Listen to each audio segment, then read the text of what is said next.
মহাপ্রভু বিশেষ করে মায়েদের বলেছিল, বাবা তো সারাদিন কাজকর্ম নিয়ে থাকে, মায়েদের কোলেই তো সন্তান মানুষ হয়, তাকে পালন করে মা। কিন্তু তাদের বলেছিল শিক্ষা দাও, শিক্ষা দিতে। কি শিক্ষা মায়েদের বলেছিল? দশ পাঁচ মিলি, বিশেষ করে সন্ধ্যাবেলায় দাঁড়িতে বসিয়া হাত তালি দিয়ে করো হরিনাম সংকীর্তন। সন্ধ্যা দেবীর পুজো করো তো, একটু হরিনাম সংকীর্তন করো। সন্তানটা শুনছে, গর্ভের সন্তানটা শুনছে, ও দেহ পাপমুক্ত হবে।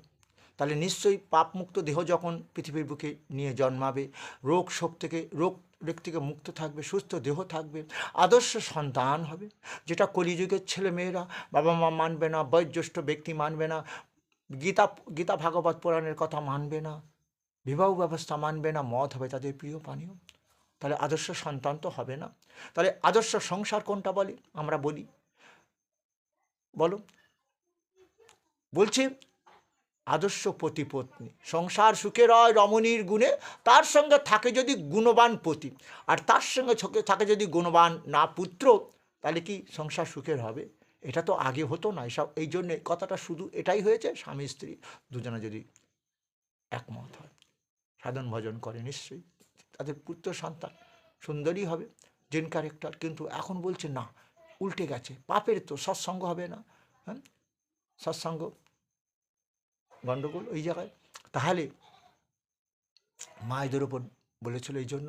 কিন্তু কোরআনে এক জায়গায় দেখছি কি বলছেন, 116 যার বলছেন, মালিক বলছেন, কি বলছেন? আর যখন আল্লাহ জিজ্ঞাসা করবেন, হে মরিয়মের পুত্র ঈসা, তুমি কি মানুষকে বলেছিলে যে তোমরা আল্লাহকে ছেড়ে আমাকে ও আমার মাকে উপাস্য বানাও?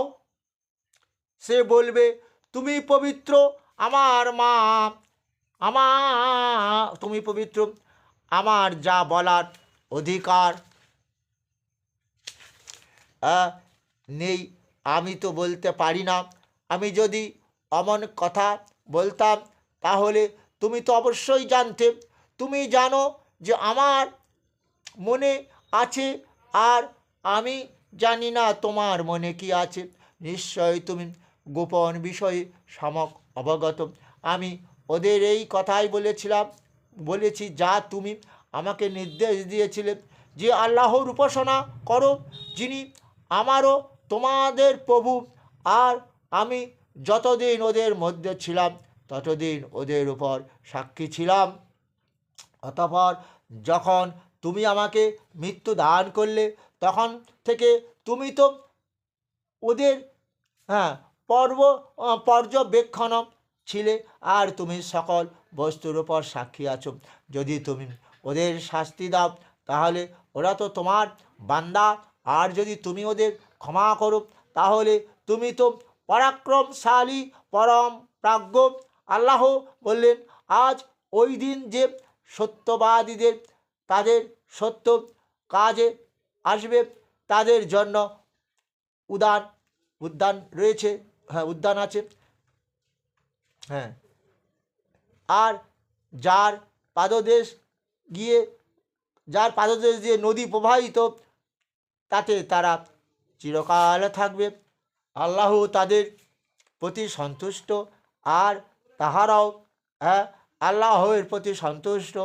এটাই বড় সফলতা। আকাশ পৃথিবীতে যা কিছু আছে তার আধিপত্য আল্লাহরই, তিনি সব কিছু করিতে সক্ষম। তাহলে এই যে পৃথিবীতে যা কিছু আছে, নদ নদী পাহাড় পর্বত, সুন্দর বৃক্ষ, সুন্দর ফলমূল, সবই তাহারই সৃষ্টি। হ্যাঁ, তবে আমাদের হিন্দুদের একটা নিয়ম আছে। কী নিয়ম শুনেছ? সনাতন ধর্মদের নিয়ম আছে, আমরা আসি ল্যাংটা হয়ে, যাইও ল্যাংটা হয়ে। তাই আমরা কি করি জানো?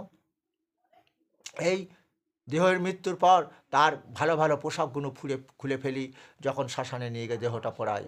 হ্যাঁ, একটা উলঙ্গ করে নাভিতে একটা বস্ত্রখণ্ড দিয়ে শাটারের মধ্যে পুড়িয়ে দিই। এখন তো শাটার জানো, ইলেকট্রিক চুল্লি। কেন জানো?